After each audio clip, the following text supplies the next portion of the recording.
At survey was done ng December 31 to 89% of Filipino hopeful daw po.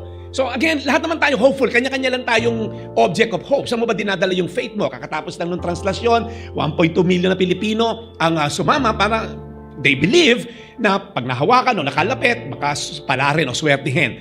Pero of course, hindi tayo naniniwala sa swerte kasi malas yun. Okay, so hindi naniniwala sa swerte, malas yun. Hindi. Ang point ko lang, yung outlook mo determines outcome. Ang iyong pananaw nagiging galaw.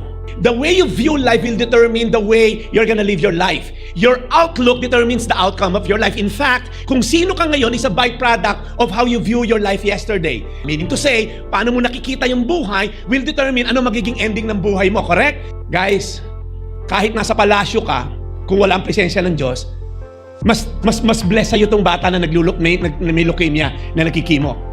Maaaring nagtatago ka ngayon dahil kinancel ang passport mo. Dahil sa dami mong pagnanakaw dito sa Pilipinas. Maaaring kinuha yung mga payong mo ng SUV mo at nasa kulungan ka ngayon. Pag wala ang presensya ng Diyos, talo ka.